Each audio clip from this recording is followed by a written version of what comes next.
Welcome to another edition of Islanders Insider. I'm Stephen King, and we're coming to you from the press box at Chapman Field on the campus of Texas A&M University Corpus Christi.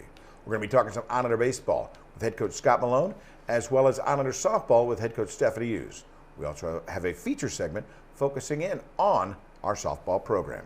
Let's start talking some baseball right now with the head coach, Scott Malone. How are you doing, sir? Stephen, good morning. Morning to you. Everyone knows you grade, anybody who knows you knows that you grade everything 1 to 10. The season to this point, 1 to 10, where are we at? Boy, just a steady 5. You know, a lot of ups and downs, but I think any head coach would probably tell you, hey, we've done some things well, we've done some things poorly, but we got to get better. We got a lot of room to get better. Conference plays coming around. We got to get the machine going in the right direction. There's no doubt. Looking at the team, I don't believe that you're surprised that your offensive leaders, senior Zach Gibson, Zacharias Hardy, Casey Thomas, those guys have been getting it done with the bat. Oh, yeah, for sure. Zach Gibson, you know, we hoped was going to be one of the better players in the league, and I still think he's going to be. You know, I think he's going to be a superstar for us, for our league. We got to get some other guys around him going, you know. And, you know, Nick Anderson's been a great surprise. Freshman that's looks like he may be mature beyond his years. Maybe the next Jordan Lee, you know, the next guy who comes in as a freshman, starts playing right away and does some special things. And you mentioned Casey Thomas, Zach Hardy. Those guys had great seasons last year. They've got it going pretty good. We just we got to get the whole unit 1 through 9 a little bit better. You mentioned freshman Nick Anderson. I was definitely going to talk about him. And also the reemergence of maybe Justin Perales has to be a welcome surprise. And the reason I bring that up is because Anderson, strictly as you said, he's a newbie, a freshman coming in. And Perales, he just didn't have a good fall semester, so we're not really knowing what he was going to be bringing to the table. Since he's had some reps and some opportunities, he's made the most of it. You know, Justin Perales is a baseball player, you know, and we probably went out and maybe over-recruited him a little bit with Austin Kranak.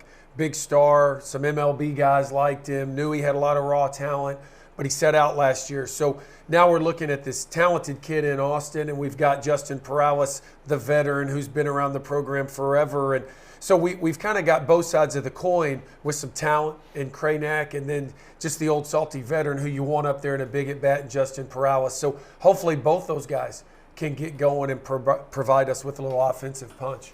Now, you came into the season with a lot of holes to fill in the field, there's no doubt. For example, your entire outfield was switched out, and first, third, and various pitching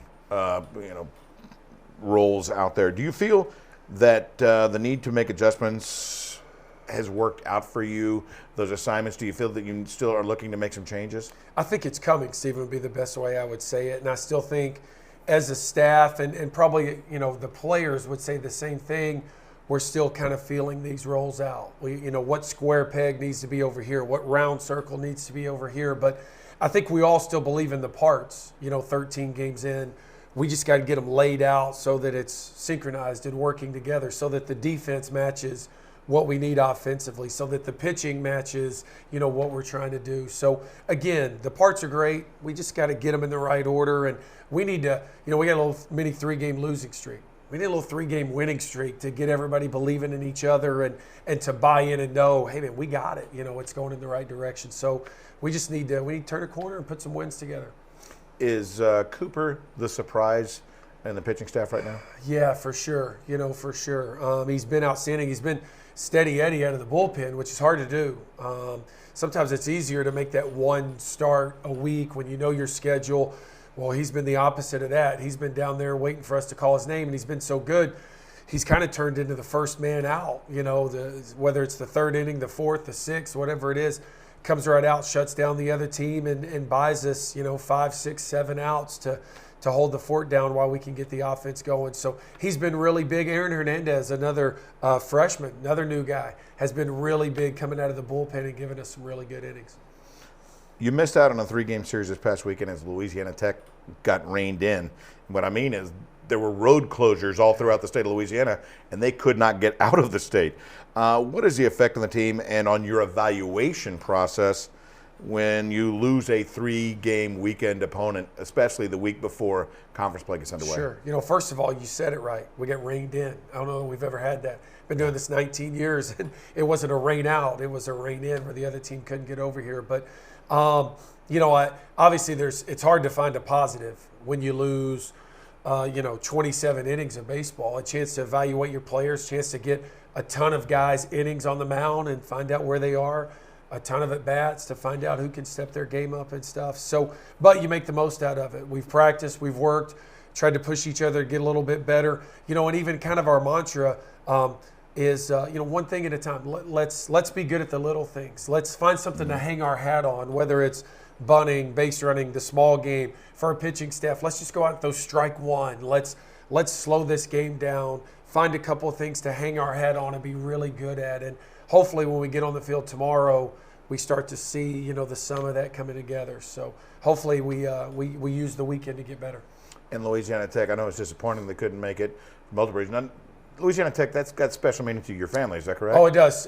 Everybody in my family is an alum of Louisiana Tech except me. My dad played 2 sports there. My mom was a cheerleader there. So, take your pick. That university's touched my family one way or another. So, hate to lose that series with them, but the coach is one of my best friends in coaching, which is kind of a double-edged sword too, because you want to play him, you want to see that guy, but you hate, trying to get after one of your best friends for 9 innings, but sometimes that's the nature of the beast. As I mentioned before, Southland Conference play gets underway this weekend as you host Nichols. What is Nichols looking like? And in general, what is the Southland Conference looking like to this point? As always, there's always some big wins for the Southland early in the season, knocking off some of the big boys and the highly ranked teams. Nichols, the last 2 or 3 years, has kind of gone the Tampa Rays model of, spending a lot of scholarship money on pitching and trying to play every game 2-1, 3-2. Let's see if we can outpitch you. They bunt a lot. They run a lot. That's going to be kind of a backstory this weekend, is us slowing down their run game and the little things that they want to do. And then when you get to the league as a whole, I think everybody's been saying this for the 9 years I've been here. The league's outstanding. The league is very talented. I'm looking at scores that, now New Orleans, I think, was maybe 12 wins total last year. They're 13-3. They already have wins over Tulane, 2 out of 3 from Sam Houston. Louisiana Tech, you're scratching your head going, there's only really 1 or 2 soft clubs in our league over the last couple of years.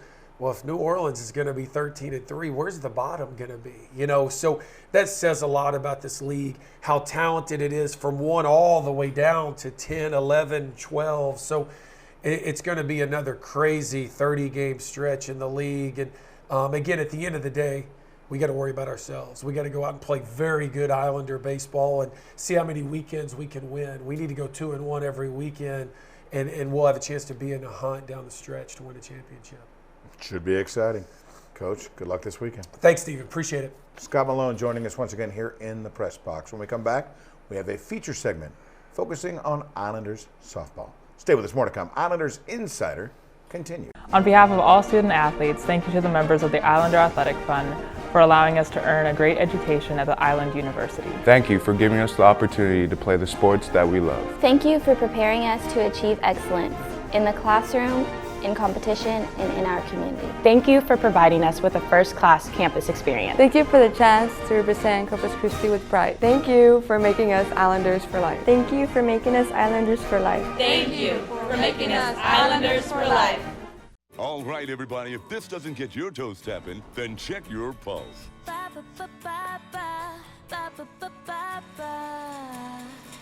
The joy of cola, joy of bubbles, joy of fun, joy of Pepsi on your tongue, greatest taste sensation under the sun.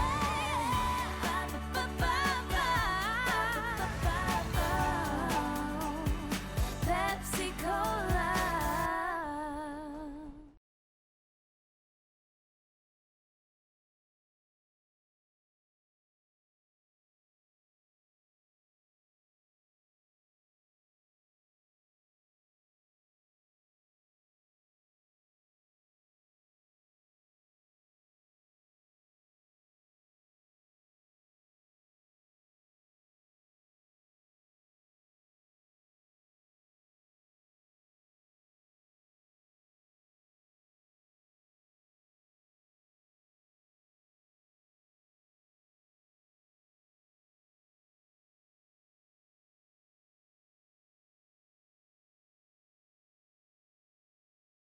Welcome back to Islanders Insider. At this time in our Krista Spahn Health Systems feature segment, we focus on Islanders softball and their off-the-field activities. Okay, my major is biomedical science with a concentration in forensics, and basically I want to be like a CSI, like on the show, but not the same as the show because that doesn't happen. Some of the classes I've taken, I've done an internship with the police department where I just rode along with the CSIs that they have there and went to crime scenes and stuff. And then there's another class where we put a pig head out on the Oso Bay and we watched it decompose and like, I guess kind of like use it as a representation of what would happen with like a human's body and like how long it took for bugs to come and like weather changes and stuff like that. My major is biomedical sciences, pre-professional, and I'm pre-dental. So basically it's science-based, a lot of sciences dealing with body diseases, and it's basically preparing me for all the courses that I'll be taking at dental school. I've always had a passion for sciences. I like school, and I knew that I wanted to do something that helped out the community. I have an innate love for children, so it's kind of what could I do that brought all of those together. And doing teeth and working with dentistry, it challenges me in my science classes.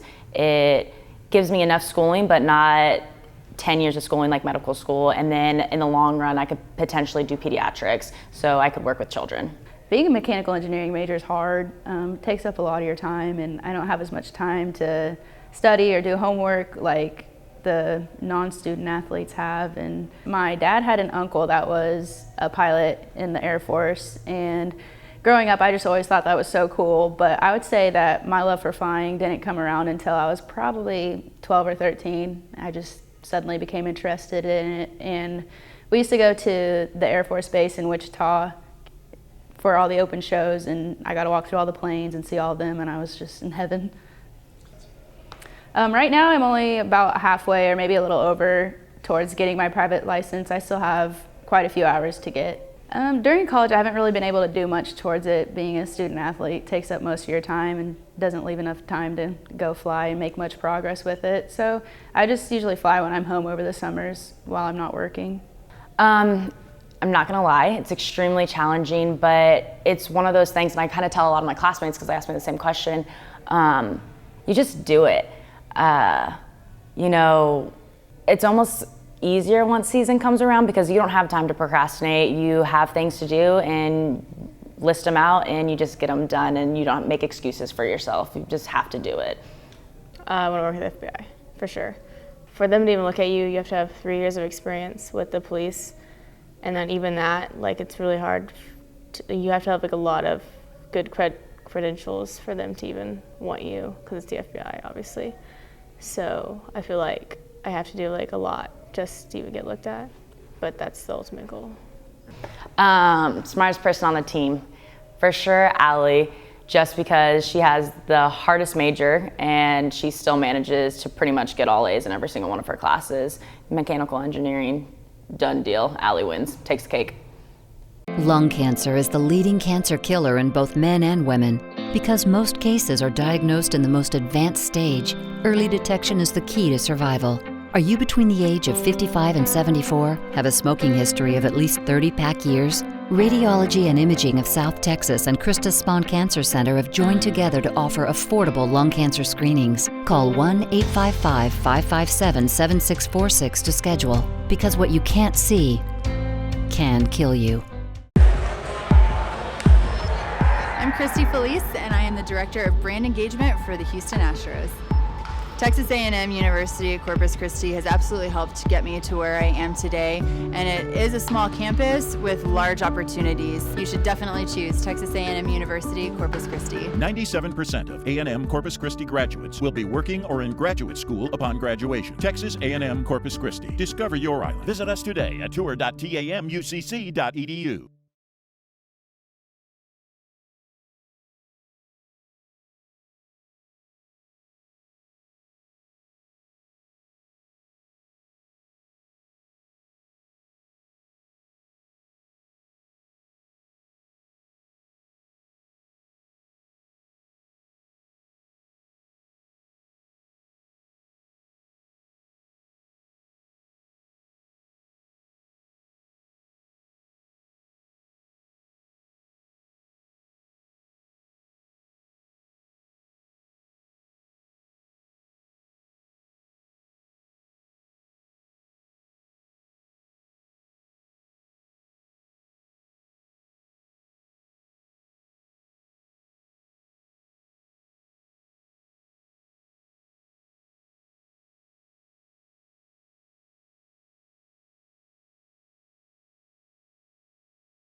Welcome back to Islanders Insider.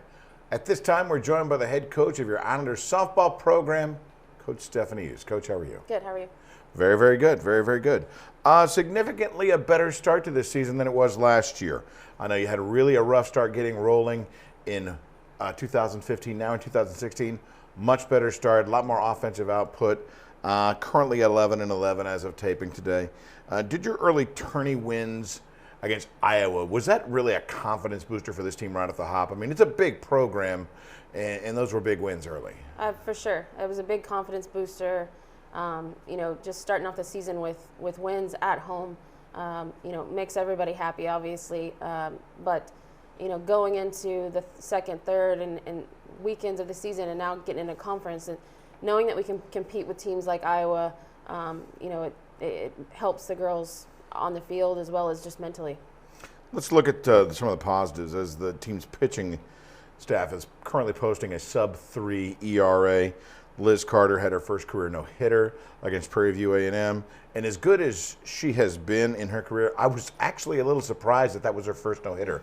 I didn't realize that. Yeah, she's, I think we talked about it before the season started, and everybody just asked me what are the positives going to be. And I said the pitching staff is going to be top 3 in the conference, and they haven't disappointed. And Liz, she'll straight up tell you to your face she's not a strikeout pitcher, which is comical to me because she's averaging 7, 8, 9 strikeouts a game. And for her she's been close a couple times, but for her to come out and get that, she was calm and composed the whole game, and I don't think she really even realized it until about the 6th inning. So, just great to have her in the circle, and even happier that she's just a junior. For Liz Carter, she's already been a Southland Conference Player of the Week this season, a Pitcher of the Week, already this season. So congratulations to her. But she is getting some help. Freshman Colleen Benke, she says 9 appearances, 4 starts thus far. How is she adapting to Division I? Very well. I think that, for a freshman, she's got a lot of confidence, and that's something that you have to have in the circle. She's left-handed. She's kind of funky. She's got a ton of movement, and that's gone in and helped her as far as getting into big situations and getting out of them. Really pleased to see her progress as far as she's gone this season. Another positive for you guys is the fact you got about a .965 fielding percentage, playing well in the field. I look at that, and how are the numbers of this new Islander team? Because truthfully, you got some new bodies, or at least you've repositioned some of the old bodies, but it seemed to be working out because everybody seems to be playing pretty competently. Let's just call it that. Yeah, this freshman class we had that came in, some of these kids have been verbally committed to us for 2 or 3 years. So, like freshman Candace had, she's come in and stepped into that third base role, started from game 1, had some huge hits for us to win games. And it's just, we had a senior step up and say, Coach, I'll go out, I'll switch positions, and Cosette Hernandez, and knowing how good of a kid that Candace was going to be and the player she was going to be, she said, I'll play wherever. And so we moved her from third base to right field, and it's just worked out. But we have some freshmen in some big positions, we have a brand new infield basically, and 2 of those starters right now are freshmen. So, they're progressing well, and it's a little nervous. I think if you would have seen me before that first game in the press box, handing my lineup card in, I was pacing, going, oh my God, I have a 2, 3, 4 hitter, all freshmen. But they've done a really good job for us so far. I know there's a couple miscues early. They're like, okay, is this going to work out? Is this going to work out? Has it worked out? It has. I think with freshmen, sometimes you have to live by them and die by them, and especially early in the year. But the type of athletes that we've been able to bring in, sure, they've stepped right into that starting role. Well, we talked about a lot of the positive. There are some things I know that need to be worked on. You could call it a negative, but I just think there are things that or opportunities to improve upon. Offensive numbers are down right now. Power numbers, they're struggling getting the long ball home runs, or even just slugging percentage in general, really getting that extra base. A lot of that, of course, has to do with our park, which is always kind of challenging as it is. But how do you work on this? How do you improve this one? Because it's all done through BP. Does it really have to be live action hitting to really be able to work through some stuff? But how do you work that out throughout the season? I think it's game by game. Baseball, softball, you're not going to hit 500, and you're going to fail more than you can succeed. So, we've run into some really good pitching in certain tournaments, and that slowed us down. And obviously, playing at our park, we haven't we don't go out and recruit kids who can hit home runs because, you know, we're playing 26 home games this year in a park where the wind blows in. So it's just not our game. You know, we kind of tend to say home runs are accidents. If they happen, they happen. It's great. If not, we're trying to drive the ball in the gaps. So, you know, we don't tend to do a lot of live hitting during practice, during season, just because our pitchers are just as tired as our hitters are. So we can't really throw them out there all the time to let them hit live. And most of it's drill work, and a lot of what we've done this year is more on the mental side of it. You know, how do you handle not being successful for 2 or 3 games in a row? How do you turn that around? And that's really what it is. You know, I think one of my favorite quotes is, you know, to get out of a slump, you just have to keep swinging, and that's what we've got to do right now. Yeah, I think they should that in basketball as well. Shoot or shoot. You know, they that's the only way you're going to get through it. But you know, looking at that and seeing what the plan is to go ahead, I'm very intrigued to see how things continue to relate as we get into conference play. Now, you've opened up conference play this past weekend against Central Arkansas, falling 2 in 2 of 3 of those, and the rubber match. What a tough one that one was. Yeah. Liz Carter back in the circle for you, ends up falling in that game 2-1, but had 13 strikeouts. Yeah. I know that's got to be a little frustrating because why couldn't we get her 1 or 2 extra runs? Yeah, and you know, yesterday was we played 6 innings out of 7, and was what was difficult was, you know, we out hit them, we out pitched them, we did everything we needed to do. We just couldn't get that hit when we had runners in scoring position, and that's again, that's going back to what's your approach at the plate. How do you know, what are you looking for in certain pitches, and that's more mentally than it is physical. So, you know, those are things we've got to work on, and a lot of, we talked about those young players, and some of those situations we had our young players up at the plate. So it's a learning experience for them, a learning curve. But, you know, Central Arkansas was, you know, won the tournament last year. They're a good team, and we knew that these first 2 weeks for us in conference were going to be probably our most difficult stretch. You know, unfortunately, we have 2 of the top teams in our conference on back-to-back weekends, but you know, that's good for us in coming out and playing the way we did this weekend. You know, the Central Arkansas coach told me too, hey, you guys are a top 3 team right now.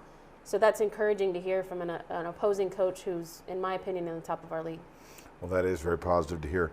It's also probably better, you know, to see these tough teams at the beginning instead of in the end when you maybe need a weekend series, you know, when you're playing the top one. So hopefully you can take a lot from that. As I said, as well as you mentioned, McNeese State is the next team up for you. A big challenge coming up as you'll be traveling to Lake Charles, Louisiana to compete. Top team in the Southern Conference, 16-5 as of today. 3-game sweep over Sam Houston to open conference play. We have wins over Baylor, Ole Miss, Mississippi State. They are very solid, you know. But when you look at McNeese State, is it the same old thing, or do they have a new strength this year? What do you see from McNeese? You know, not really. They have a lot of their returners are back. A lot of their hitters are back. They had a freshman last year who was hitter of the year, player of the year, and freshman of the year in the conference. All 3 awards went to the same kid. So, you know, they've got some really good athletes.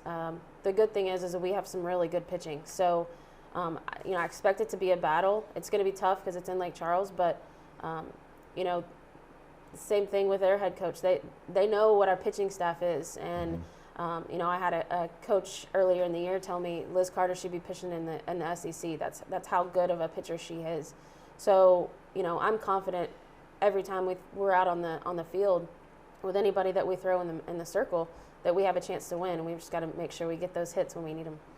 Well, like you said, great pitching staff. With Liz Carter and Bentke, and Stephanie Flores is really getting more reps right now for her. I know it's been kind of a tough start for the season for her, but she's now getting her reps in. Only positive things to come. I mean, off to a good start. There's no doubt. I know there's a lot of positives looking forward, and want to wish you the best of luck. Thank you very much. Stephanie Hughes joining us once again here in the press box on the campus at Texas A&M University Corpus Christi. When we come back, we'll bring you up to speed on what's next for Islanders Athletics. Stay with us. More to come. Islanders Insider continues.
Welcome back to Islanders Insider. At this time, we focus in on what's next for Islanders athletics. Islanders Beach Volleyball will take to the court at TCU on Saturday the 19th as they'll play at 9 a.m. in the morning against the host TCU.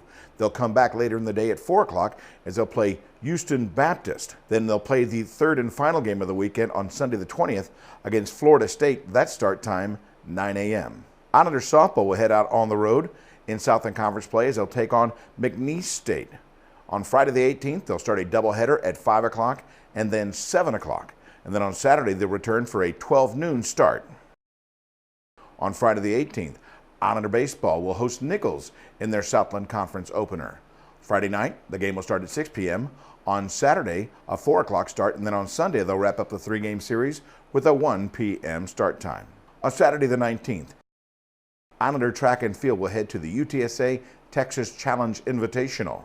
That is an all-day event. Islander Women's Tennis will travel as well to Lake Charles, Louisiana on Saturday the 19th as they'll take on McNeese State. Start time to be announced. On Monday the 21st, it'll be Islander Women's Golf heading to the Samford Women's Intercollegiate at the Greystone Golf and Country Club in Hoover, Alabama. Day 1 will have rounds 1 and 2, and then on Tuesday the 22nd, they'll conclude the tournament with round 3. And then finally on Tuesday the 22nd, Islander Men's Tennis will host UTSA at the Thomas J. Henry Tennis Center in non-conference play. That start time, 3 p.m. Once again, we want to thank Scott Malone, head coach of Islander Baseball, and head coach Stephanie Hughes of Islander Softball for joining us here in the press box today. And most importantly, we thank you for tuning in. For everyone here at Islander Athletics, you've been watching Islanders Insider.